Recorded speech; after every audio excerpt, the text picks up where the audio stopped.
This is a great example that sometimes these car companies shouldn't listen to their audience. The people that own them, they're flexing on something. Their money, their inadequacies. Maybe. We are professional grade. And what does professional grade mean? Professional grade wankers? What does that mean? What does it mean? Now, a quick warning here. This video might upset a few of you. It also might upset a few of the car companies as well.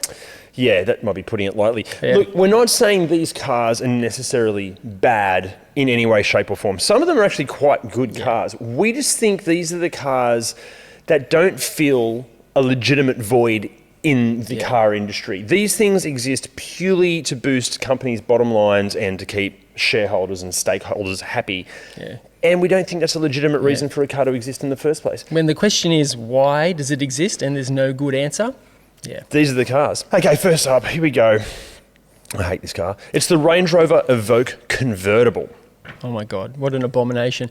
And also a dishonourable mention for the Murano convertible, the Nissan Murano. Murano? Yeah. Murano. Yeah. They're both bloody horrible. Look, in my opinion, the Evoque is just a disgrace to all things motoring. There is no reason for this car to exist. Honestly, it serves no function short of being a terrible excuse to try to look stylish. It's just horrible. And it doesn't look stylish. It looked terrible. Yeah. Also, you're cutting the roof off this thing, so the dynamics are out the window. The thing feels like a wet sponge to drive. With the Evoque, you might be able to take it off-road, but no one does. Has anyone that bought an Evoque convertible actually... Have they ever taken it off-road? Never. No. Even the fact it's based on the very cheapest Range Rover just means it has even less legitimacy to it. Rubbish. What about the Murano? Oh, have you ever seen an uglier car? It's completely pointless. I mean, that car is already a little bit shit, let's face it. Yeah. You know, was it a desperate lunge at more sales by taking the roof off it? I don't know. I don't understand. I'm not a fan of convertibles anyway. I know it's a climate thing and a cultural thing as well, but that some convertibles I might be okay with, but that car, that Murano? No. And like we probably never recommend anyone buy a Jeep Wrangler. But if you want like an SUV thing that doesn't have a roof, that's probably the way you go. Better option, yeah. Yeah. Look, honestly, overall for both these, we just think it's just a desperate attempt at a marketing ploy, and they're just an embarrassment. Yeah. Now, speaking of compromises, what about the Jeep Grand Cherokee Trackhawk? What the hell is the point of this thing? Oh God, it's fast. We've mentioned this in a few other videos. I'm not going to rant. No, I want to rant again. I hate this car so much. If you want to go fast in a straight line, because that's all this thing's good at, like it's rubbish around corners, because you know what? It's an SUV. Well, for the money, what, they're like $150,000 to $200,000? I bet they're great rock crawlers. I bet they're great in swampy conditions. This is the issue. This is why it shouldn't exist. It's an SUV that suddenly can't really SUV anymore because it's set up to be fast on the track or fast in a straight line, but then it's still an SUV at its core, so it's actually never going to be a performance car. But then for the money you're spending, you're still dealing with all the shit Grand Cherokee issues like trim falling to pieces, rubbish infotainment system, dodgy electronics, water leakage issues. Yeah. So what is the point of it? There's no need for this piece of shit to exist. And it's not good enough to be like a whimsical, fun thing either. It's just big, stupid and heavy and also fast, but yeah, it's somewhat ridiculous. And then when you want to go fast, you're just going to chew all of the litres of oil. Yeah. I get that it sounds good, but just buy the SRT. Just buy the normal SRT Grand Cherokee if you're hell-bent on something as terrible as these. But the Trackhawk variant, there's just no need. Great example of just because you can doesn't mean you should. Yeah. Okay, next up, this company is now going to hate us because they're trying to get going in Australia. I mean, hopefully this stops that happening. It's the GMC Yukon Denali, all $180,000 of it. Wow. Look, that might work in the US. In Australia, really, no. It's an overt display of ostentatious excess. Even the current TV commercials and YouTube commercials for this thing, is anyone falling for this style of commercial anymore? I feel like the marketing company that has done this is like 25 years behind. It's very cliched. It's got that the deep American voice. I've got to read it. On the ad it goes, "Some things are just made for more." No.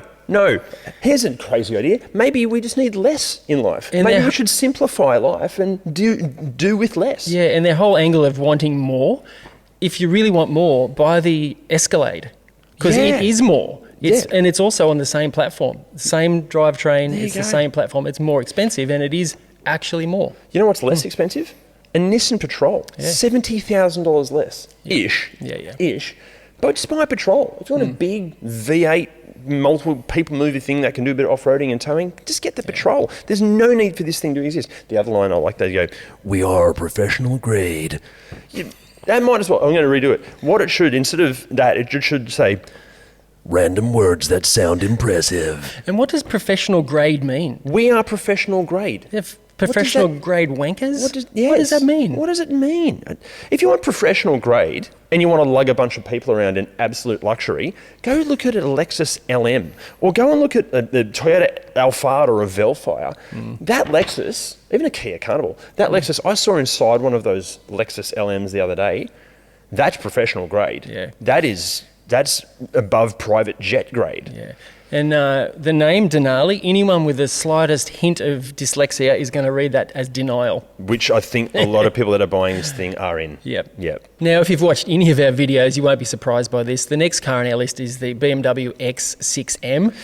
And look, any fast SUV coupe for that matter. 100%. Like AMG, GLC 63, there's plenty of them. Yeah. There's this great old saying that if you want to lead an orchestra, you've got to turn your back on the audience. And I think this is a great example that sometimes these car companies shouldn't listen to their audience or to their customer base. Because I feel like these are the cars where it's like the CEO of BMW had someone close to him come up and go, hey man, I really want an SUV, but I kind of want it to look like a sports car, but it still has to be like jacked up like an SUV. Oh, but it'd be really good if it went really, really fast. Can you go and make that happen? And when they did, because you've got to focus on complete polar opposites of dynamics, you end up with this massive compromise of a vehicle, and then it's just sprinkled with ugly dust. I mean, a sports SUV is already compromised. Yes. So all they've done is just made it ugly, I think, in most cases. And less practical. Yeah. Yep. The whole point of an SUV is to give you like a practical thing to drive around in. Yeah. Why would you then remove some of the practicality? And some of them, like the Cayenne, for example, is it the Cayenne? Yeah, the Cayenne. It's barely distinguishable between the coupe and the wagon. So what's the point of the coupe even existing? I don't understand. Like you've kind of got to be a bit of a Porsche anorak to spot them out in the wild and go, that's the coupe and that is the wagon. Yeah. So it doesn't need to exist at all. Why though? Again, I just think they're pandering to the customer base here. And because the fast wagon variants already exist, the BMW X5, BMW X3, the GLC, the GLE wagons, the Cayenne wagon, the wagons look cooler, they're more practical, sometimes they're even cheaper. Yeah. So the coupe, it doesn't need to be there. No. We don't need them. Weird. Although, Audi SQ8 does look good. It does look good. Yeah, those bastards. But still. It doesn't need to exist. No. But I feel like the Audi designers, they kind of nailed it with that. That does look good. I do think the SQ8 is a better looking vehicle than an SQ7. One of the issues we come across in the workshop with getting parts for European cars, actually not just Euros, it's pretty much everything, is some of the cost of OEM parts. Yeah, and it's funny, when you start reading through owners groups and forums of any of the cars that we feature, you'll quite often see full threads going, look, just do your homework and check out aftermarket parts, because quite often those aftermarket parts, not only are they going to save you money, they can last longer, they can perform better. Now, our hot tip on anything aftermarket for your car, be it car care products, dash cams, infotainment systems, four-wheel drive parts, performance parts, is check out Automotive Superstore. We love working with these guys. You can order everything online really easily. If you're trying to work out what actually fits your car, all you've got to do is type in your rego into the site and it will filter down to the best parts for your car. The link's below. Check them out. They're bloody legends. Okay, next up, it's the flood of Chinese cars coming to Australia. Now, look, we're expecting at least 12 new brands this year. Not just 12 new cars, 12 new entire brands. Yeah. And we don't doubt there's probably some special cars amongst that group. Absolutely. Yeah. And they're always going to be improving. I've driven a bunch of BYDs, and this is probably going to offend a few people, but they're really impressive. Yeah. They're great to drive. Yeah, I get it. Yeah. And a population the size of Australia, I mean, how does that work? Do we really need 12 more brands? And how is that going to be supported? Well, also from the brand's point of view, how do they build any brand identity within that? We were talking before about how, if you go to buy a new TV at the moment, because let's be honest, a lot of these cars coming in, they're kind of seen as appliances to get from A to B, like a TV set is an appliance to look at stuff. But when you go to a JB Hi-Fi and go to buy a TV, you've got Samsung, LG, Sony, Panasonic, and maybe like Hisense or a couple of other smaller brands, right? But imagine if you walked in there to buy a TV and there were legitimately 30 different brands of cheap TV. It's all too much. You just go, okay, well, I'm just going to go with a brand that I recognise and know. You're going to get the Samsung. You're going to get the Samsung or an LG, right? Yeah. So I just don't know how all of these brands are going to differentiate themselves. Also, I think what they're going to do is they're going to come in at amazing prices. They're going to be so cheap for so much Which is good for consumers, but they're all racing to the bottom. That's it. Yeah. Because if all of these brands are all trying to outdo each other with amazing low prices for incredible cars, well, they're just going to get cheaper and cheaper. Great for all of us. But how does that work for these companies? Yeah. And if they get cheaper and cheaper when they're new, that means when they're secondhand, they're going to be very cheap and depreciate terribly. And then they're going to be on-sold and they're going to be scrapped, which is actually bad for the planet as well. Exactly. Also, where's the backup service and the backup parts and the support after the dealership network? Yeah, you've got to have that. You have to. Like, Australia's a huge country. I don't know how they're going to. That's so much infrastructure that has to be put in place for so many different brands. I don't know how they're going to do that. Also, it could mean the death of some traditional car brands. There are brands that are currently barely holding on.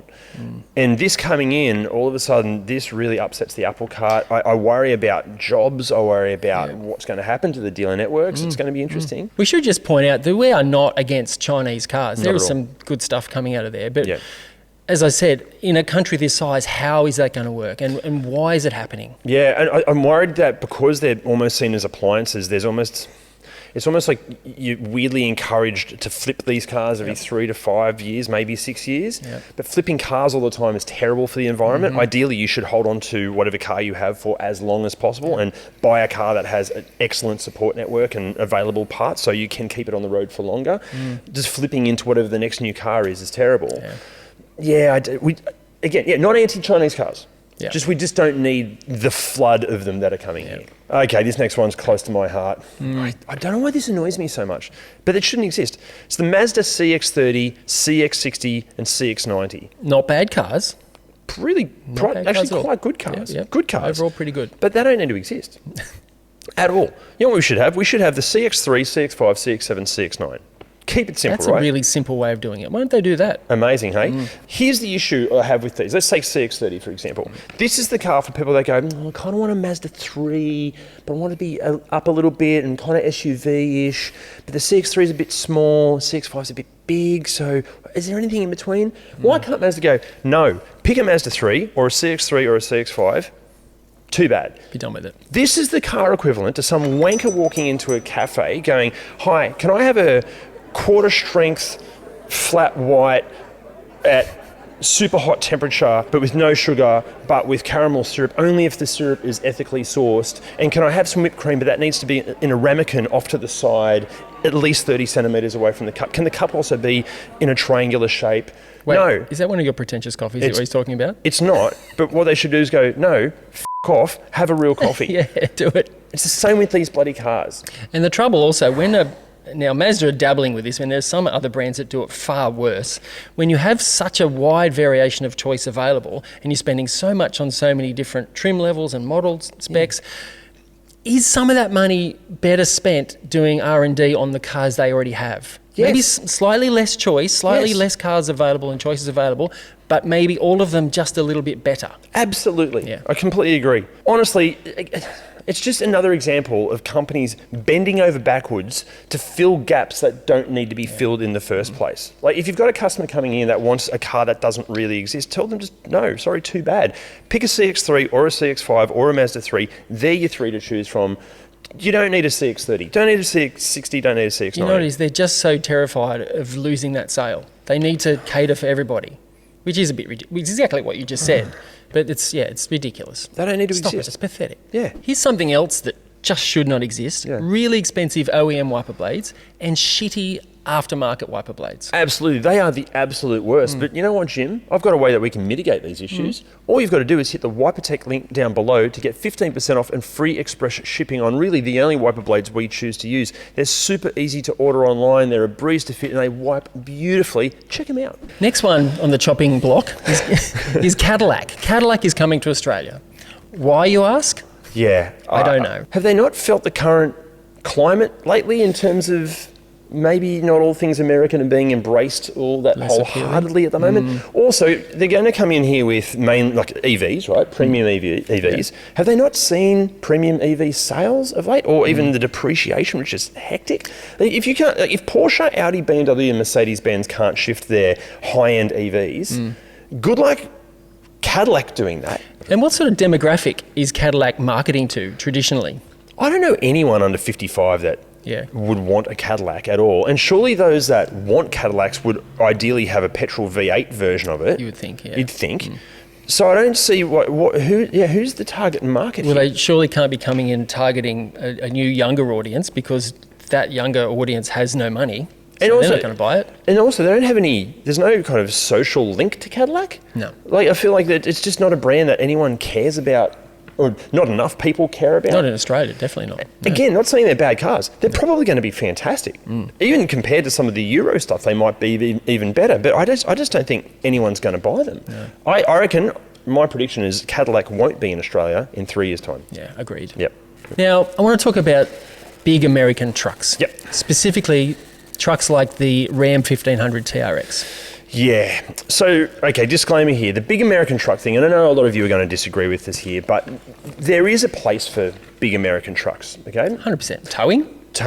If you're a tradie, a mate of mine has an F-150. He's got to take his tradies up into the Hunter Valley all the time. They've got to tow a massive trailer. There's heaps of stuff in the back. So you've got to have 4 big blokes that are comfortable inside the vehicle with all their gear. It makes sense. If you've got a farm, it makes sense. If you're into equestrian events, it makes sense to towing race cars. Towing race cars. Perfect. So there is definitely a legitimate reason to have these big American trucks. Not in built-up cities. That's ridiculous. I've driven the F-150 where I live. Every roundabout I had to do like an Austin Powers style 9-point turn, because it just literally doesn't go around roundabouts. Yeah. But do you need one of those that does 10-second quarter miles? No. No. There is no point for these to exist in Australia. Again, maybe in the US, but these are ridiculous. Yeah. I mean, making something this big incredibly fast is just completely pointless in the Australian market. Yeah. They take up way too much road. Like, if you're driving through Sydney, there's a bunch of them near where I live, and they're so annoying because they take up all of the lane. Yeah. When you see them parked, it takes up 2 car parks. The amount of fuel they consume when they are actually going fast, they generally are driven by dickheads that drive like dickheads. It's a very weird flex, isn't it? Oh, such a weird flex. Like, the people that own them, they're flexing on something. Their money, I don't know what. Maybe their inadequacies. Maybe. We'll get to that. It's a weird flex. Also, have you seen how much these things are? Our American viewers are going to freak out at this. Here in Australia, you're looking at about $200,000. Wow. Okay? For that, you're getting Ram 1500 fit and finish. Yeah. Like, I've seen these things. They're not great. Like, it's not finished off like a Lexus. It feels like a cheap American truck. Look, yeah, in Australia, I can't say it enough, they're completely pointless. And too expensive. Absolutely too expensive. Like $200,000. Here's a tip if you're looking at buying one of these. Spend $150,000 on a really good therapist, because then that'll get you through your self-esteem issues of why you bought this piece of shit in the first place, and then spend your other $50,000 left over on an actual performance car. Yeah, be a better human. There. And speaking of ultra expensive, ridiculous things that go fast that are also large. Nice. High-end performance SUVs. Yeah, we're talking Lamborghini Urus, the Aston Martin DBX, and the Ferrari Purosangue. They do look good. I like the look of the Purosangue. I don't mind the look of the Urus. Yeah. Yeah, I get it. But they don't need to exist. No. There's plenty of things I like the look of that don't need to exist. Yeah. Honestly, where these hurt, I can just imagine the founders of these companies turning in their graves that these exist in the first place. And look, we understand that these exist to boost the bottom line of these companies so we can keep having other Lamborghinis and Ferraris. I think in some cases it's keeping some of those companies afloat. Oh, 100%. Completely agree. But in Australia, with our road rules and our speed cameras and our police force and our fines and everything, at best you're going to use, 5% of these vehicles' performance abilities? Yeah. Even more annoying, the amount of time and research and money that has been put into the development of them to make them bend all laws of physics. Yeah. You're never ever going to achieve any of those things in the real world. Yeah. But then the flip side of that, because they're so fast, you're compromising comfort. You're compromising a lot. They're not actually that great around town. They're not particularly great performance cars. No. Let's face it. very expensive, not very economical.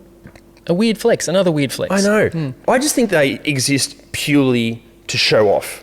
Definitely. And that is not a reason that anything should just exist. And in the words of Kendrick Lamar, just be humble. Yes. And our final, I was going to say group of cars that should not exist, are the Diet or the Lite versions of actual performance models. For example, N-Line, S-Line, R-Line, AMG packs, M packs. Even some of the GR models too. Yeah, even like putting a GR sticker on a Hilux or on a Corolla Cross. Yeah. Stop it. They're just cashing in on this branding, really. Yeah. I mean, the custodians of these emblems, and the BMW M brand is probably the worst offender, I think. Yeah.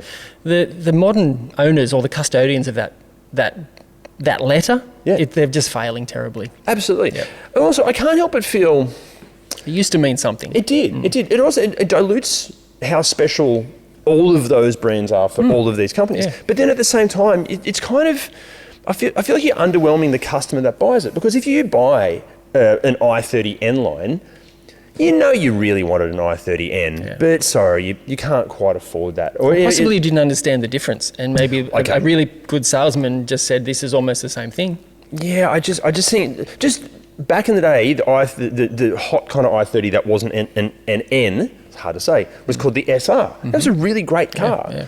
Keep calling it an SR. Don't call it an N line. And the same with all the S lines and R lines from Volkswagen. Yeah. Just let a Volkswagen R be the proper Volkswagen R. You know what they need to do, Jim? What? They need to copy Honda.